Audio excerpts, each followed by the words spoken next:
Get this and get it straight. Crime is a sucker's road, and those who travel it wind up in the gutter, the prison, or the grave. They dressed in red, white, and blue and jumped from an ancient biplane at 3,500 feet. Twice a day, every day, and nobody worried. Until $5 million went along just for the laughs, and death went along for the ride. From the pen of Raymond Chandler, outstanding author of crime fiction, comes his most famous character in The Adventures of Philip Marlowe.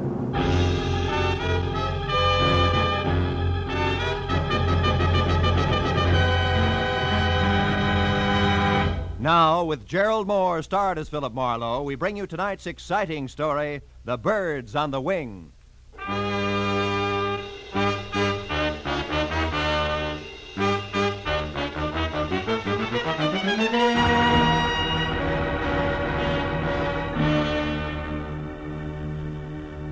It had been the kind of quiet, workless week that speaks well for human beings and their relations with one another, but doesn't do much for a private detective's bank balance. So when at exactly noon, a telephone call had jerked me out of Chandler's new novel, The Little Sister, and a voice edged with anxiety had dangled $100 worth of negotiable bait my way, I had snapped at it. But then I wondered if I'd done the right thing, because it had been Miss Hattie Pembroke, guardian of the millionaire thrill-seeking screwball Paige Pembroke. And now, an hour later, I left the sunlight and felt my way into the gloom of the carefully tucked-away Hollywood bar where she had suggested we meet. When I could see again, I spotted her at a corner table. That the old girl would be the other side of 50 and doing a little too much to disguise it, I had expected. But that she would be drinking her whiskey neat, I hadn't. When I approached her and introduced myself, Mr. Marlowe, she started to come right to the point, much... but didn't quite make it. Oh, how rude of me. I'm sorry. You're probably dying for a drink. Oh, waiter. Well, frankly, no, Miss Pembroke. I'm not exactly dying. Now. I know you men in your early afternoon appetite for a friendly drink. There's no harm in it. Matter of fact, I've already had... Well, I've had a small drink myself. No fooling. Oh, waiter, this gentleman's order, please. Yes, ma'am. What'll it be, sir? Scotch and soda, if the lady will join me. Oh, no, I couldn't. Really? Well, all right. Scotch for me, too, waiter. Johnny Walker. Yes, ma'am. Now, Mr. Marlowe, let's get down to business. Have you ever been to Oxnard, California? Uh-huh. Good, because that's where my nephew is. Also, it's where the Calumet Valley County Fair is being held. Really? Whatever that may be. Most important, it's where you can probably find out what kind of trouble Paige is in. You see, the poor boy is Down just... to his last $5 million. No, I'm sorry, Miss Pembroke. I don't think I want the job after all. Now, one moment. Why not? Well, frankly, I hope you'll excuse the reference to actual living persons, but your polo-playing, motorboat racing daredevil nephew is a jerk. I know. Paige Pembroke III is an unmitigated ass, a virile egomaniac, an idiot who's never done an honest day's work in his life. Wait, where is that drink? Right here, ma'am. Oh, thank you. Now, Mr. Marlowe, sit down and drink your drink. When I referred to my nephew as a poor boy in trouble, I was only trying to avoid saying all this. Oh. Your health, sir? Yes. Well, my health. Now, your next question. Since I obviously share your sentiments about my nephew, why all this concern over him, correct? Close. Right. I want to help Paige Pembroke, Mr. Marlowe, because it's my job. My, shall I say, bread and butter? All right, say it. You see, I'm executor of his estate, which my brother, Paige's father, left for him. Well, as such, I get $20,000 a year until Paige is 35, another 6 years. But if Paige should die, disappear, or be committed to any kind of a public institution... Before then, the entire estate goes to charity, and I go find another job. And specialized jobs like handling $5 million estates are hard to come by these days, huh? Now, Mr. Marlowe, this letter here's all you have to go on. It was postmarked last night from Oxnard. Read it. Oh. If you want your precious nephew to keep on being healthy, you better come and get him at once. The three of us had a nice little act going here at the Calumet Valley County Fair before he joined us just for laughs. We intend to have a nice little act going after he's gone. And one way or another, he's going to go. A friend, huh? Yeah? Well, what do you think? Oh, it's 5 to 1. It's nothing more than a woman spurned. Very young woman, Miss Pembroke. So you might be wasting $100 sending me up there. Then you'll go. Good. Yeah, but only because of my bank account. Mr. Marlowe, there'll be another $100 for you if and when you get all this straightened out. Now, call me at my home, Beverly Hills. Crestview 5412. 4124? Yes, as soon as you find out what's wrong. And, Mr. Marlowe. Yes, Miss Pembroke. On your way out, signal the waiter for me, will you please?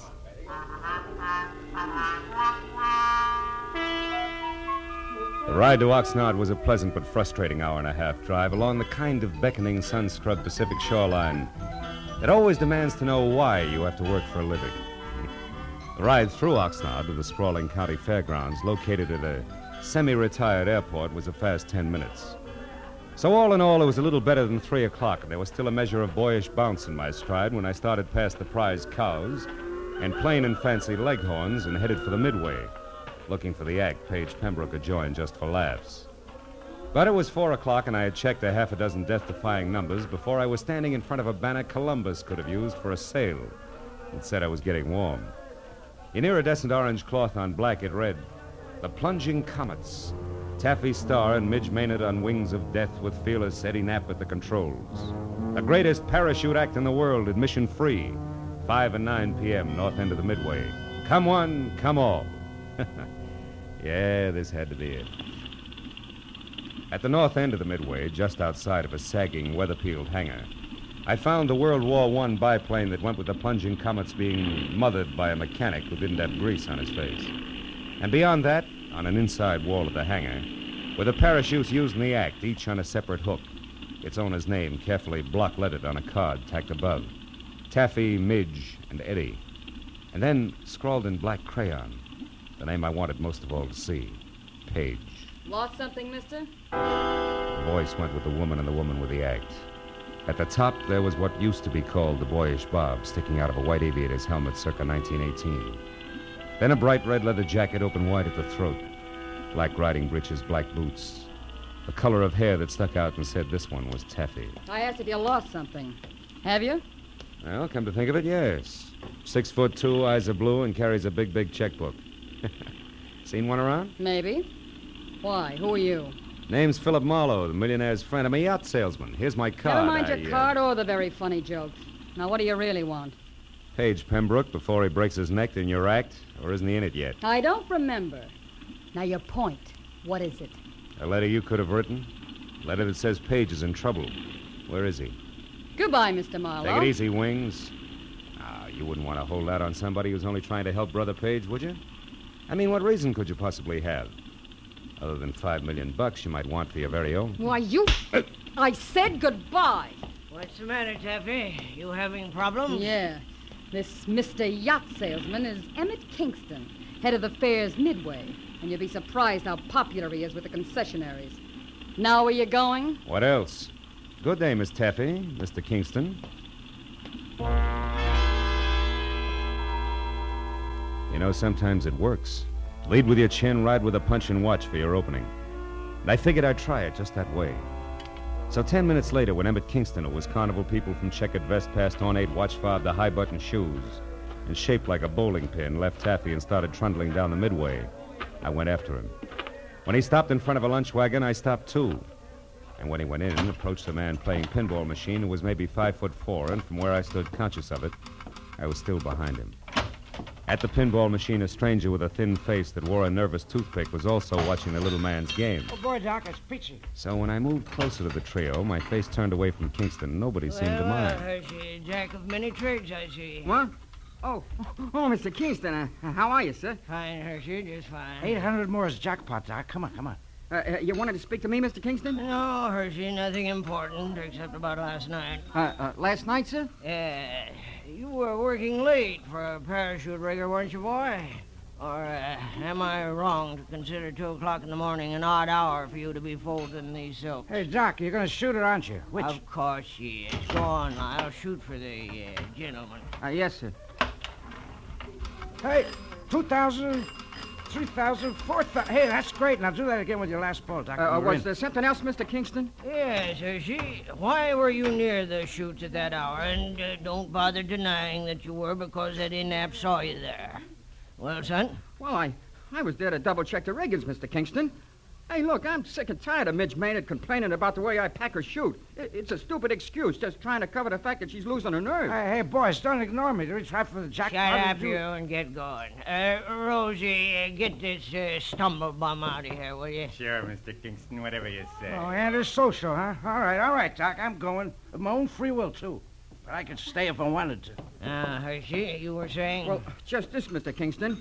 Midge Maynard and Taffy Starr fighting because of that Pembroke fellow, or because Eddie Knapp is crazy about Taffy is one thing. But bringing me and my work into it is different. Meaning? The parachutes Midge and Taffy use are identical. In the act, both girls jump from the plane wing at the same time. But Midge always gets scared and opens her chute sooner than Taffy. So Taffy is on the ground long before Midge.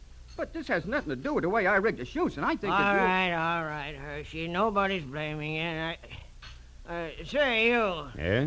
You wouldn't be trying to sell another yacht in here, would you? Just waiting for the finish of an exciting pinball game. Is that all right, or is it time to call Rosie again? No, it's quite all right. We're leaving. You try for the jackpot. Come on, Hershey. It's about time for the 5 o'clock show. Oh, yes, Mr. Kingston. Only 40,000 to go.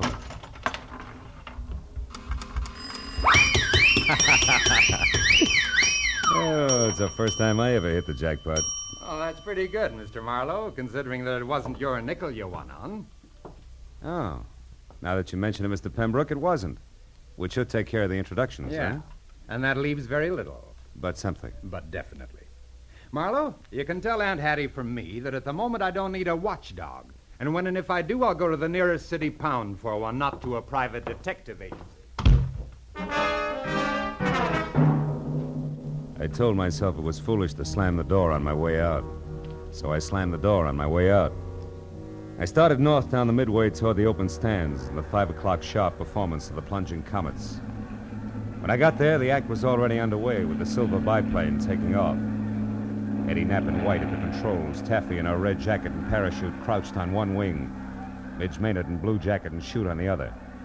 Then as they slowly gained altitude, High-Button Shoes himself took over the PA.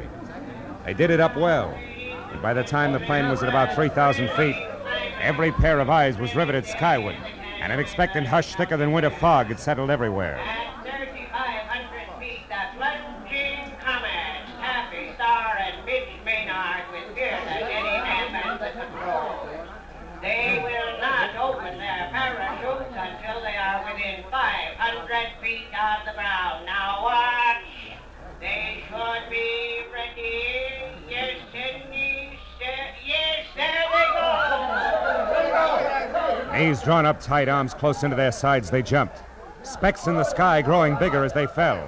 1,000, 2,000, 3,000 feet, and then, from Taffy's chute cloth, long and colored, a huge flag rippling in the wind from the end of a long rope. The flag seemed to rise above her as she fell, until the slack was gone, and then suddenly her chute opened, billowing. And then Midge, another flag rippling from the end of a long rope, and then the flag drifting free. Midge's chute not open, Midge plummeting down to the hard ground.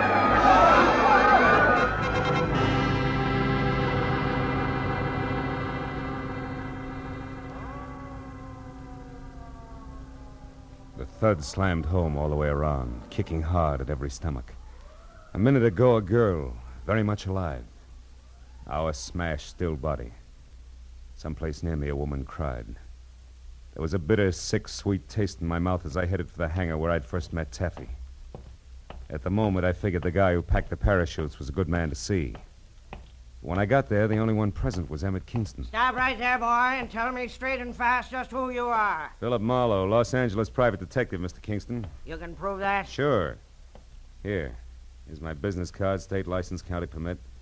I'm working for Paige Pembroke's aunt. She wants his nibs kept out of trouble. Which has what to do with your being here now, Marlowe? Here at this hangar, I mean. Close to where the parachutes are kept. I'm not sure, Kingston. I've only got a hunch. A hunch that Midge Maynard's death was no accident. Yeah, I got more than that already, Mr. Detective. I've got proof. Oh? You see this flag? It's the one that came off Midge's chute. There's a long rope attached to it. Yeah, I know. I saw the act. Pulls the chute open after the flag's flown a while, right? Sometimes, but not tonight, Mr. Marlowe. Tonight it couldn't. Why not? Wasn't it attached to the chute? It was. One end to the chute release cord, the other to the base of the flag. What went wrong? Nothing. Nothing, Mr. Marlowe, except that the long rope on Midge's chute was cut in two by a very sharp knife.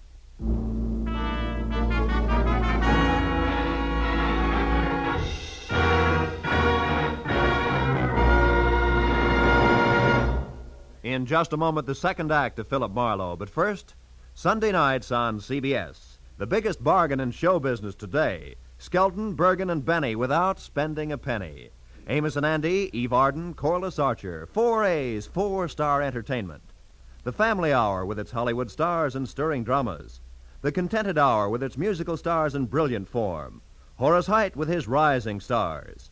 8 great shows heard on most of these same CBS stations every Sunday night, with the 9th, Jack Benny, being heard on them all. Hear them all this Sunday night. Now, with our star, Gerald Moore, we return to the second act of Philip Marlowe and tonight's story, The Birds on the Wing.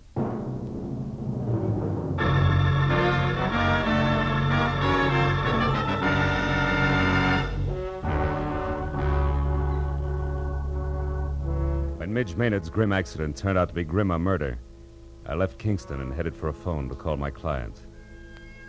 Everywhere the chill of the viciously spectacular death lay like a soggy blanket.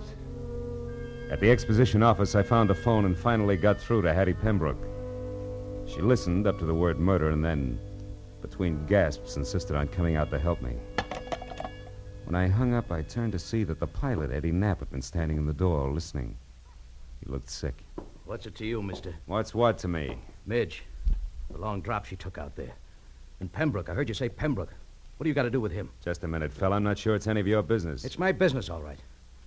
That kid gave me a big grin up there just before she jumped. And I watched her fall every inch of the way. So did everybody else. Look, I know how you feel, You Eddie, don't have but any idea how I feel. Don't try to kid me. That mob out there loved it.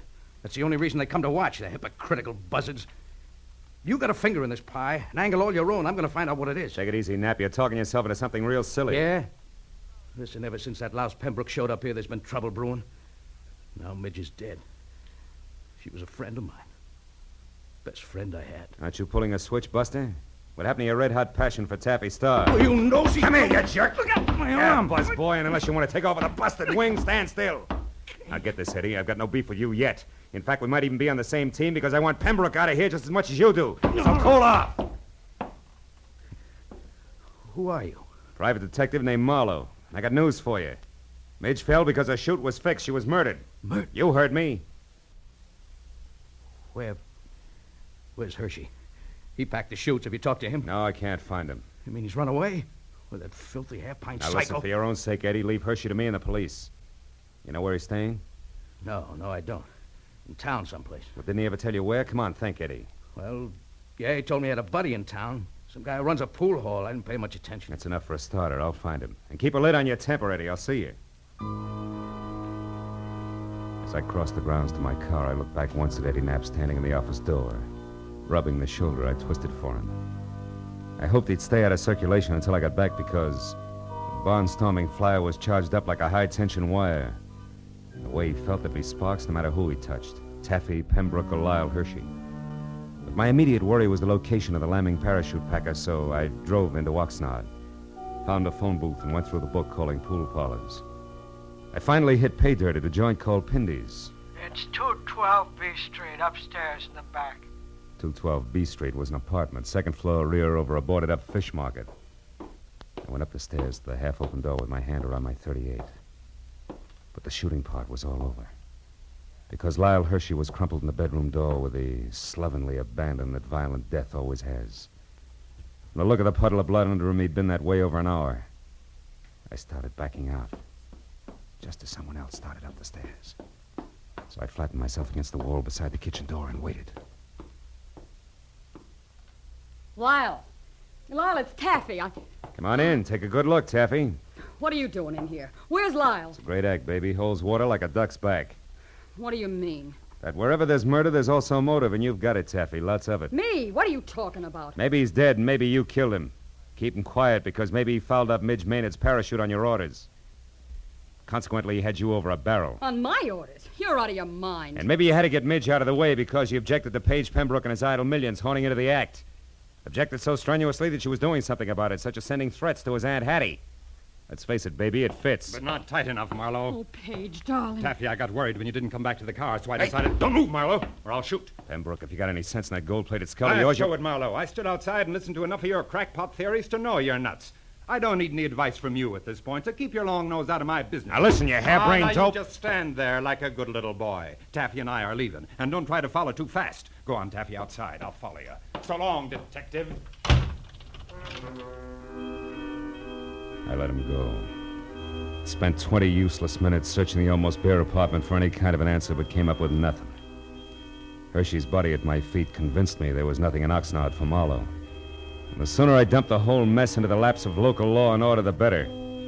So I kicked out the 10-cent lock on the flimsy door and went down the stairs.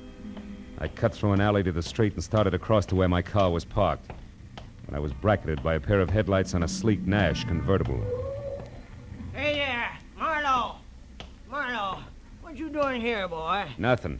Even that's an exaggeration, Kingston. What about you? I thought you had a show tonight. I certainly do, but the police don't give a hoot about that, boy. No. They insisted that I bring the rest of Midge Maynard's parachute harness in for investigation. Get in, come along, will you, son? Maybe you can help me out. Okay. I want to see the police myself. Oh, is this Midge's stuff here? That's it. Don't mind holding it, do you? No. You know, this waste of time, boy. All they have to do is pick up Lyle Hershey, and they'll get all the answers. They'll have to pick him up, all right, but he'll give them problems, not answers, Mr. Kingston. Lyle Hershey's dead. He was murdered. You say Lyle? Yeah, I just came from his place. Somebody shot him. Great suffering sardines. Well, that means there's another killer, and still on the loose. I knew I shouldn't let him do it. Let who do what? Why, Taffy's going to give an air performance tonight. They pulled me in at the grounds just as I was leaving and told me that Pembroke fella's going up Midge's place. You mean those two showed up out there? It doesn't make sense. Well, Pembroke's got plenty of nerve in his own chute, so I guess... Shoot? Yeah, he's... Wait a minute, Kingston. Stop under that streetlight, will you? Why, what is it, Marlowe? What are you looking at? Sure. Red smudges on the inside of these straps. There's something wrong here, Kingston, but I can't quite peg it. Say, Kingston, what time was that performance going to start? Why, 9 o'clock. 5 minutes and 5 miles to go. Come on, boy, turn the heap around and romp on it. We got a killer to catch.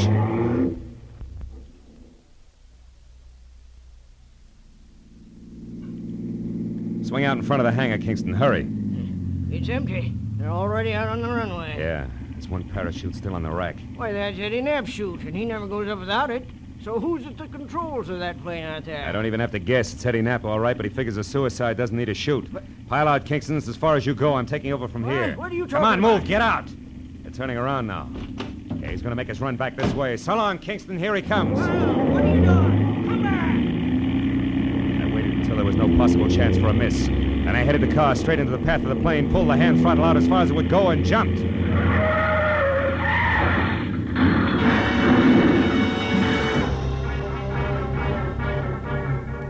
From there on, it was easy. The plane sort of stumbled over the car, rolled up on its nose, and stayed there. Quick work by the volunteer crash crew took care of that. A box of bandages took care of the collection of minor cuts and bruises all around, and the Oxnard police took care of Eddie Knapp. Everything had come out more or less even, except my client, Hattie Pembroke. She showed up at the finish line slightly on the bias, which no doubt was her normal late-evening state. Also, she was as full of questions as an insurance adjuster. Now, young man, I paid you a substantial sum of money for this day's work, and therefore, as your employer, I'm certainly entitled to a comprehensive report of the entire business. And I insist All right, Hattie, whoa. I'll run through it once more, and that's all. Now, look. First, the threatening letter you got was written by Midge Maynard because she was afraid Paige was going to break up the act. You get it? But the real screwball was Eddie Knapp. He was crazy about Taffy Star and insanely jealous when your nephew and his money showed up. Knapp decided if he couldn't have Taffy, nobody else would, because he'd kill her. And yet Midge Maynard was the one who got killed. You catch on quick. Knapp killed Hershey because he was afraid Hershey had seen him tampering with the chutes. You get that? No. No. On second thought, Marlowe, maybe you better submit a written report tomorrow. Yeah, with adding machine enclosed. Now, look, Hattie, it's not Hey, that... Marlowe, Paige and I want to apologize. We treated you pretty badly tonight, and, well, you did save our lives. Business is business. Yeah, that's right. He was hired to do a job, dear, and he did it. I'm only interested in one thing, Marlowe. How'd you know it was Eddie Knapp? Well, nobody had a really good motive for killing both Midge and Hershey, so when I realized the chutes had been switched, I knew Midge's murder was a mistake. And there it was easy. How'd you find that out, Marlowe? From red smudges on the inside of the harness shoulder straps. Red that had to come from your leather jacket there, Taffy. The one Midge always wore was blue. Mm-hmm. Very interesting. Well, Hattie, write the detective a check so he can go. That's the best idea you've had to date, Pembroke. And include on it the price of a repair job on Kingston's car, a new tweed suit to replace this one that lost knees and elbow on the runway when I jumped. And also, don't forget the bonus you promised for keeping your job alive, Hattie. Oh, just a minute, Marlowe. As for you, Pembroke, the only reason I'm not filing an assault and battery charge against you is that you've got great grounds for a countersuit. What do you mean? This! Bless you, my boy. Mail me the check. Good night.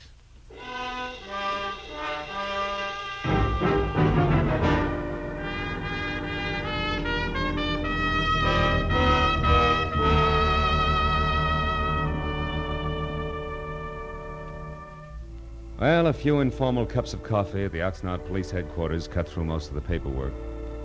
But at that, it was after 2 when I finally picked up my car and drove the inland highway for home, past dark, quiet farms, where down-to-earth people made down-to-earth livings and slept at night. Yeah, the countryside was full of them. So it was with a real sigh of relief that I finally opened the door to my apartment and looked forward to some peace and quiet. Hello, Mr. Marlowe. Aren't you Gracie Allen? Yes. Well, how'd you get into my apartment? Well, you see this key? Yeah. Well, it didn't fit, so I opened the door and walked in. Yeah, well, that figures. What can I do for you? Mr. Marlowe, you're a famous detective, and I think you're just the man to handle a very important case for me. Oh, really? Well, I'd be very happy to, Gracie. What's your problem? Well, you see, Mr. Marlowe, our sponsor won't let my husband, Sugarthroat Burns, sing on our program. Mm-hmm. And I want you to investigate the possibilities of another radio program George can sing on. Mm-hmm. And then our sponsor will realize he's wonderful and let him sing on our show. Oh. Well, I'm sorry, Gracie, and the next time you pass my house, I'll be very grateful. Oh, thank you. And I'll be looking for you, too. Goodbye. Goodbye.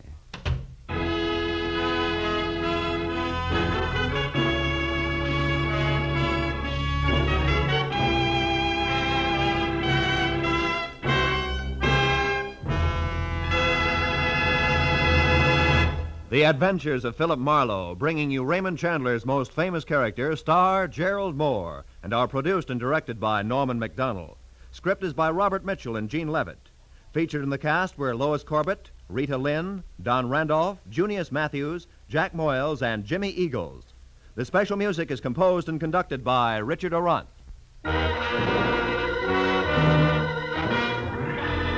Be sure and be with us again next week when Philip Marlowe says... It started with a kid hawking papers on Hollywood Boulevard and moved from there to a house full of hate on a quiet street, a blonde liar on ice skates and a corpse in a burned-out shack. And it all wound up right where it began, in the heart of the kid, on the corner.